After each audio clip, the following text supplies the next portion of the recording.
vou me apresentar um pouquinho mais. Sou a Lívia Gabos. Trabalho na área de tecnologia há mais de 10 anos, com a área de acessibilidade e experiência do usuário há praticamente 10 anos. Sim, era tudo mato quando eu comecei.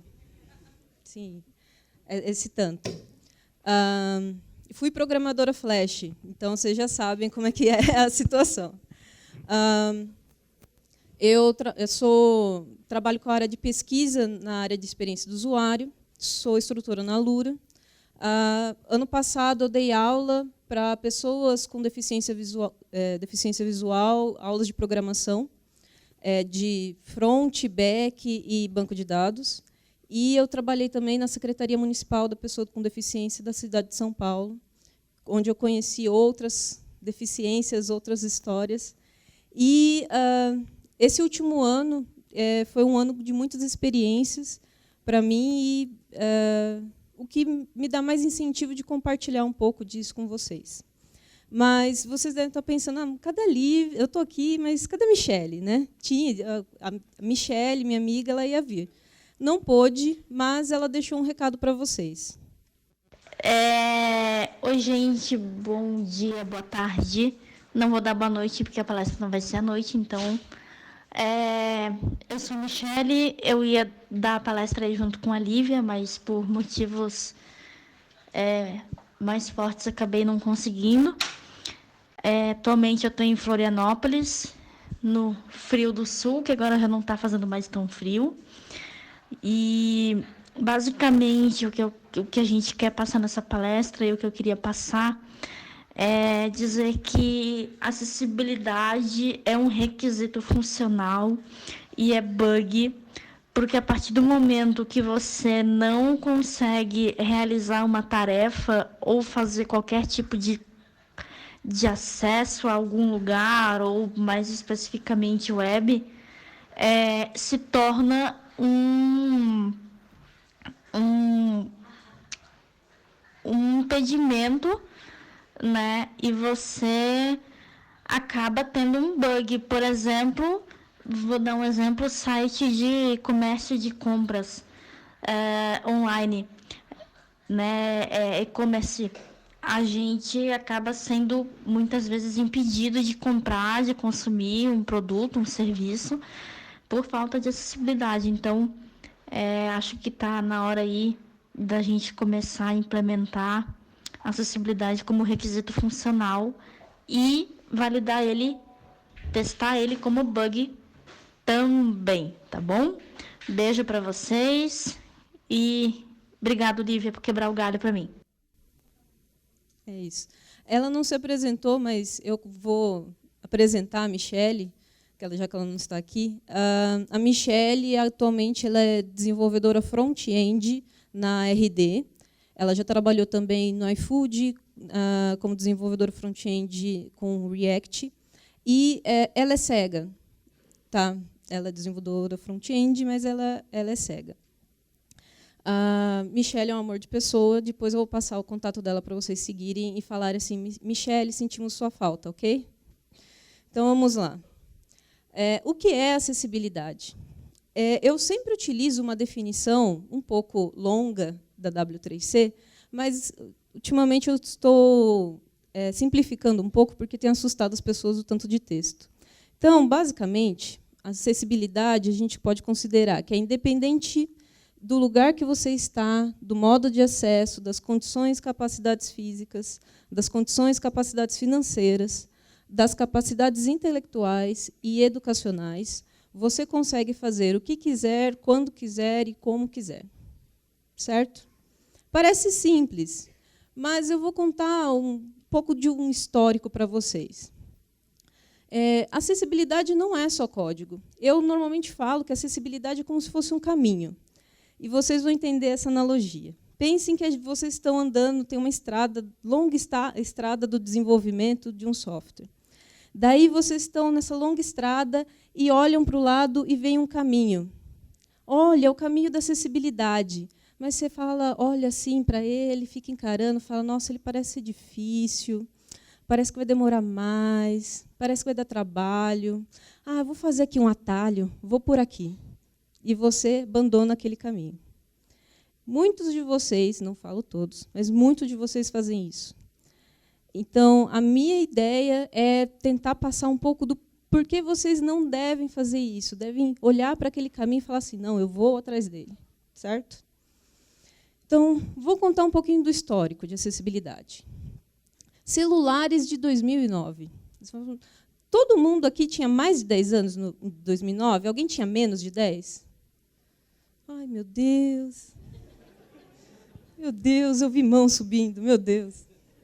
Certo, então tá. Então, provavelmente vocês nunca viram, talvez, isso, mas não se lembram. BlackBerry 8520. Ele não tinha Wi-Fi, mas ele era muito utilizado, por causa desse teclado maravilhoso que as pessoas utilizavam para fazer o quê? Mandar SMS.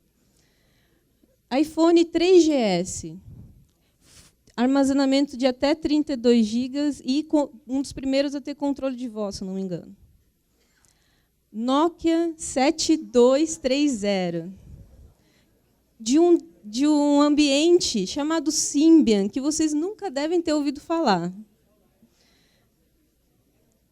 E o famoso da época, Sony Ericsson X10, que foi o melhor Android da linha de smartphone, que tinha tela de 4 polegadas, maravilhosas, e câmera de 8 megapixels. Vocês vão falar assim, nossa, Lívia, mas por que 2009, 10 anos atrás, gente, 10 anos atrás. 10 anos atrás, por que você está falando disso? Então, vamos um pouquinho mais recente. 2014. iPhone 6 Plus. Ok. Xperia Z3. Alguém já viu esse? Mexeu? Lumia 930. Vocês agora falam assim, meu Deus, eu achei que ia fazer 10 anos. Não, 2014, gente. Por que eu coloquei o Lumia? E ele era muito bom, ele foi muito vendido, toda a linha Lumia da Microsoft foi muito vendida, porque ele tinha uma boa acessibilidade. Pessoas, principalmente, eu falo assim, eu comprei para minha mãe um Lumia. Ela adorava, era maravilhoso. Era simples de usar. Lívia, mas era Microsoft. Não, mas não importa, gente. Ele era fácil de usar, pessoas não tinham dificuldade. Era um smartphone de entrada para as pessoas, principalmente pessoas com mais idade, com dificuldade de utilizar celular e tudo mais. Esse celular era maravilhoso. Pense, então, que não faz tanto tempo isso. Eu achei uma pesquisa falando que o tempo médio de troca de iPhones tem crescido. Que em 2016 ele era 2 anos, principalmente por conta da bateria. Em 2018, a média está por volta de 3 anos, mas a ideia deles é que, em breve, seja 4,5 anos a média de troca de um iPhone. Daí você fala, é aquele iPhone 6 Plus. Não é o último. Então, as pessoas, talvez, daqui a pouco, vão começar a utilizar esses celulares por mais tempo. E a capacidade do celular? Quando a gente está desenvolvendo aplicativo, vocês estão pensando nisso? E o sistema operacional? Será que eu vou conseguir ainda utilizar os aplicativos? Porque ele vai começar uma hora, vai parar de atualizar. E os apps? Será que a pessoa que tem esse celular, ela vai fazer o quê quando começar a acabar o espaço? Ela vai desinstalar o seu aplicativo ou o WhatsApp? Então, né, gente? Preferências, né? Prioridades. Já que a gente está falando de celular, vamos falar do mapa da internet móvel no Brasil. Tem um site, depois vai estar mais fácil de vocês verem também. Eu acho que dá para ver um pouco melhor, mas aqui é a região sul e sudeste, com a parte do centro-oeste também, mas dá para ver que na parte do sul e sudeste tem bastante pontos laranjas, que é onde tem boas redes de internet para celular.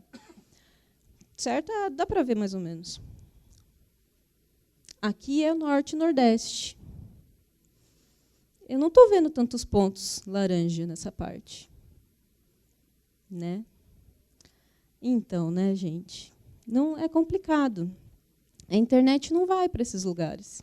Ou vai, mas não é um 4G. 2, 3. E grande parte da população do Brasil estão nessas regiões que não tem internet, ou uma boa internet. Então, quando vocês estão desenvolvendo, pensando na capacidade, na transmissão de informações, em baixar o aplicativo, em utilizar o site, vocês estão pensando nessa população que tem dificuldade de acessar a internet? Ou vocês estão focados só ali, sul, sudeste? Tá, então vamos pensar em outras situações. Inglês. Quando eu falei que acessibilidade também era questões educacionais, se chegar agora um gringo que não sabe nem espanhol, nem português, só sabe inglês, quem conseguiria falar assim, bate pronto com ele, de boa, tranquilo, fluente? Levanta a mão. Um pouquinho mais, que está difícil, gente. Espera aí.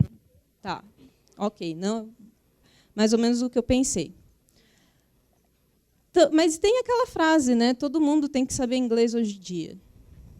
Mas, na verdade, 95% dos brasileiros não falam inglês. E essa estatística é com relação assim, a falar. Tipo, oi, estou aqui, fala comigo, vamos conversar, tomar café. É isso que eles consideram. 95%. 5% falam que sabem falar inglês. Aí você fala assim, nossa, mas o que isso tem a ver? Às vezes, não é só simplesmente a questão de eu desenvolvo as coisas tudo em português. Mas e aquela divulgação de vaga em inglês? Ela está acessível para todo mundo? E se você pensar em inglês, mas para as pessoas com deficiência visual? Você fala assim, não, mas o que tem? Ué, também são pessoas, certo? Na teoria, também deveriam falar inglês, certo? Quando a gente está aprendendo inglês, tentando, na vida, que primeiro a gente sabe fazer? A gente sabe ler, certo? A gente lê, identifica as palavras e depois vai tentar falar, ouvir e tudo mais. Sabe qual que é a maior dificuldade deles? É essa. Porque eles não leem como a gente lê. Eles leem de outras formas. Existe uma máquina que chama linha Braille. A linha Braille ela serve para a pessoa identificar, conforme vai passando numa página web ou qualquer documento, ela vai levantando os pininhos correspondente a cada uma das letras. Braille é o alfabeto em Braille escrito, que as pessoas cegam ler. Sabe quanto custa uma maquininha dessa? Tamanho assim, tipo 10 caracteres? Entre 5 e 8 mil. Importado. Pequenininho assim, gente. Não é aquela grandona, não. Aquela grandona ali, uns 15, 20. Isso é acessível? Tá, então vamos em números. O censo de 2010 fala que quase 24% da população total do Brasil tem algum tipo de deficiência. 24%. Pelo menos uma deficiência. Desses números, dos 18,60% das pessoas com deficiência visual, 1,6% são cegas, totalmente. 5,6% dos 5,6% têm deficiência auditiva, 7,6% são totalmente surdas. E 7% das pessoas com deficiência motora, 1,6% não consegue se locomover, não se mexe e tudo mais. Então, a gente não pode pensar só nos extremos. A gente tem que pensar em toda uma característica. Os extremos não são a maioria. Daí, se vocês forem falar assim, mas tem uns números aí que parece que diminuiu, não é tudo isso, 24%. Na verdade, assim, 7%. Na verdade, essa nova atualização está considerando apenas as pessoas com grande severidade, com deficiências severas. Praticamente pessoas cegas ou que não têm mobilidade avançada ou total. Então, na verdade, o que aconteceu? Essas pessoas não sumiram. Elas continuam tendo alguma deficiência. O que está acontecendo é que o IBGE só está considerando uma parcela dessas pessoas. Ok? Então, elas não deixaram de existir. Tipo, o número não sumiu. Tá? Então, vamos colocar no nosso cotidiano. Daltonismo é uma deficiência para identificar as cores. E é muito comum. 1 em cada 4 homens tem. E não é até a severa. É uma anomalia, às vezes não vê um segmento de cor. E como isso me afeta? Coisa simples. Alguém já tem um daltônico, vocês já pararam para se perguntar como ele joga Uno? Agora ele pode. Tem uns outros também com ilustrações para diferenciar. E antes? A pessoa com daltonismo não jogava videogame? Antes jogava, só que eles xingavam muito no Twitter. Agora eles xingam menos porque existem videogames com recursos de acessibilidade. Certo? Para poder identificar, não ser só dependente de cor. Então, isso está no nosso cotidiano, a gente tem que pensar nessas pessoas, elas existem. Então, vamos além disso. Hoje temos 30 milhões de idosos. Em 2042, esse valor deve dobrar. Provavelmente, em 2042, eu vou estar nessa parcela de idosos. Os que levantaram a mão na primeira pergunta lá dos 10 anos, não. Ainda não. Com a idade, vêm algumas doenças relacionadas, principalmente relacionadas à visão, à locomoção. Tem algumas, por exemplo, a degeneração macular e o glaucoma, elas não têm tratamento. Catarata tem, uma cirurgia. Mas é uma cirurgia que tem que passar por um médico, tem que fazer, demora um tempo. Até lá, a pessoa pode ter perdido toda a visão. Tudo bem que ela pode recuperar, mas... E também não tem, acessibilidade não é só com relação à idade. Eu esqueci o nome dessa moça, eu esqueci mesmo, mas ela foi Miss Brasil de 2013, vice. Ela tem, com 18 anos, ela descobriu que ela tinha retinose pigmentar, se eu não me engano, que é uma doença que evolui para que ela não enxergue mais. Então, com 18 anos, ela estava lá desfilando. Ela falou que ela descobriu que ela tinha retinose pigmentar quando ela não viu um hidrante. Você vai falar, nossa, não, a de retinose acaba afetando a visão, principalmente periférica. Ela não viu. Daí ela correu atrás e descobriu isso. E ela começou campanhas para conscientização das pessoas. Então, eu não preciso ter 50, 60 anos para precisar de acessibilidade. Certo? Tem pessoas surdas. Então, eu vou contar algumas características que vocês não devem conhecer pessoas surdas. Aliás, volta. Quem sabe Libras? Nossa, tem uma pessoa. Achei incrível, hein? Então, se viesse uma pessoa surda aqui, todo mundo ia fugir, mas com gringo vocês iam tentar falar, né? Então, vamos lá. Dentre as pessoas com surdez, as que utilizam Libras, existem aquelas que utilizam Libras para se comunicar e não são fluentes na língua portuguesa. Tem aquelas que utilizam Libras para se comunicar e são fluentes em português. Tem aquelas que utilizam tanto Libras quanto a língua portuguesa para se comunicar. Ou elas, às vezes, conseguem falar, emitir sons, ou elas escrevem. E tem as que não conhecem Libras e realizam leitura labial, ou leitura de texto. É difícil isso. Pensem, se eu começasse a falar... Eu não sou fluente em Libras. Minha Libras é um pouquinho pior que o meu inglês. Mas é uma língua brasileira, a segunda língua reconhecida brasileira. Linguagem de sinais. E a gente não sabe ela. A gente não consegue se comunicar com outras pessoas dentro do nosso próprio país. Já pensaram nisso? E deficiência motora? Existem deficiências motoras parciais, totais, permanentes e temporárias. Então, se, por exemplo, quando uma pessoa quebra o braço, ela possui uma deficiência motora parcial e temporária, que eu espero que ela se cure. Uma pessoa tetraplégica, ela possui uma deficiência motora total e permanente. Então, se eu quebrar o braço, provavelmente eu vou quebrar o braço direito porque eu sou destra. A minha habilidade de usar o mouse celular vai ficar comprometida, porque eu sou destra, não sou canhota. E para apertar aqueles detalhes pequenininhos, para dar zoom, será que eu consigo? E quando a gente fala deficiência motora, não é só as pessoas cadeirantes. Tem as pessoas com paralisia, artrite. Alguém sabe? Quem não sabe o que é artrite ou artrose? Levante a mão. Tá, então eu vou explicar.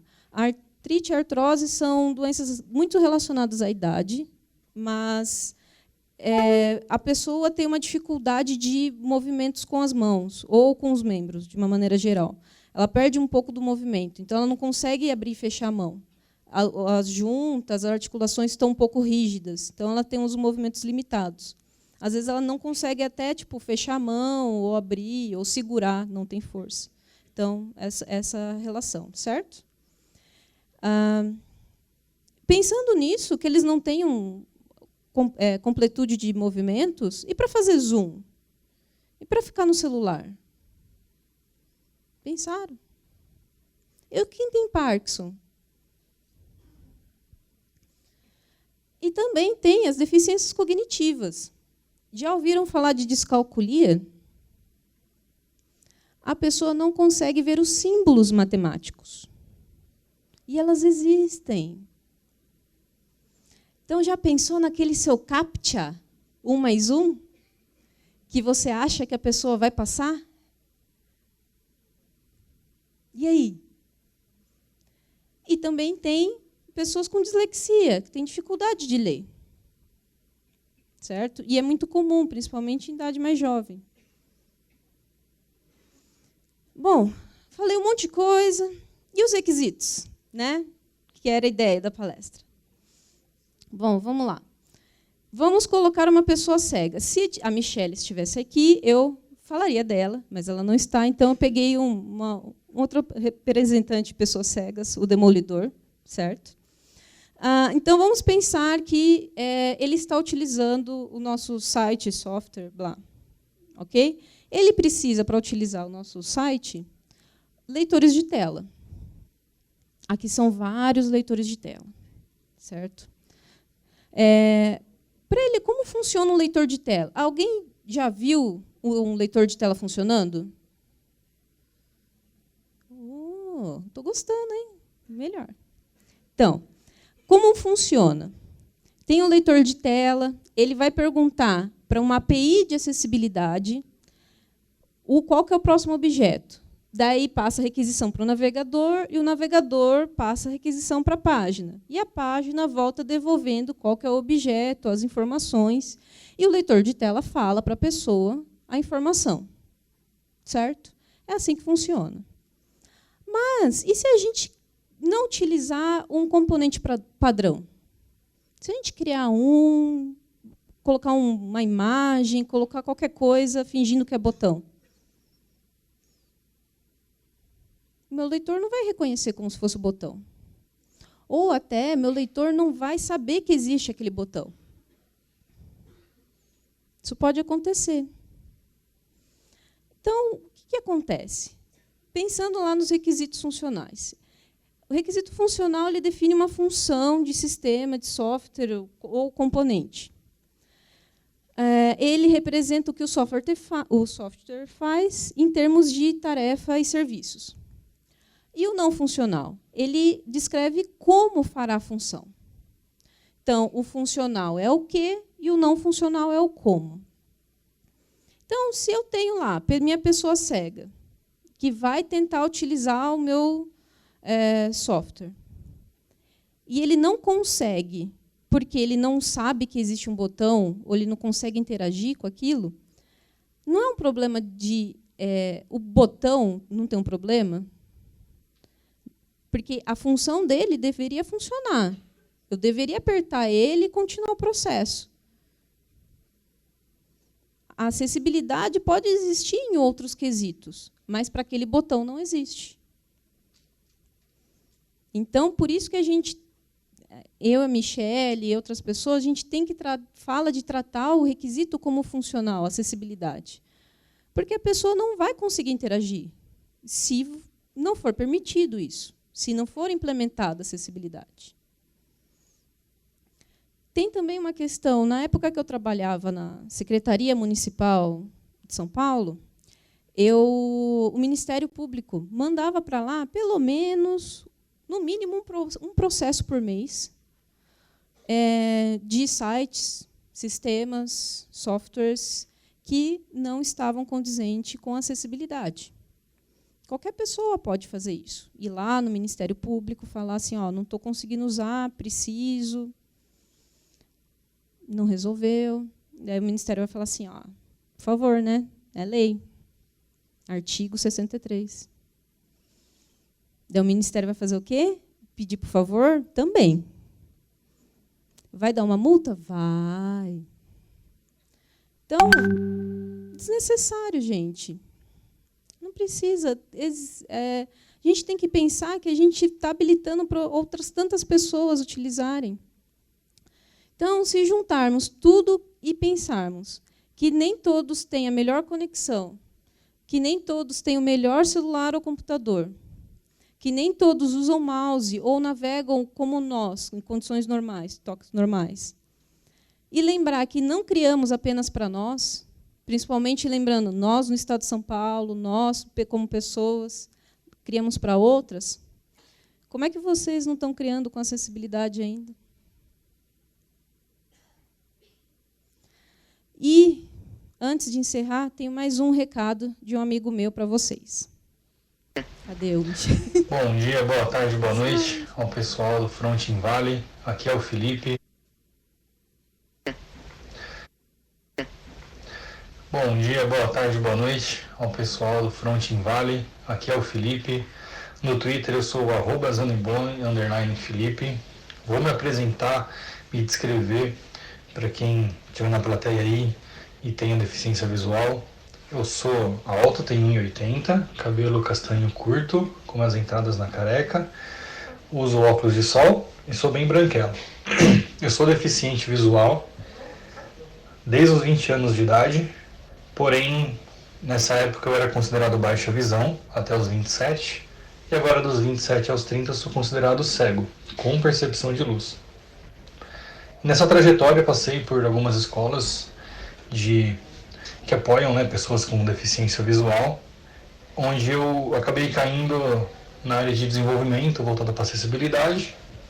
Tive o prazer de conhecer a professora Lívia e essa área virou minha causa. Eu uso hoje minha deficiência como ferramenta de trabalho e é um grande privilégio, né, poder tornar as coisas acessíveis para que outras pessoas consigam usufruir, não enfrentar as mesmas barreiras que eu enfrentei durante essa trajetória toda.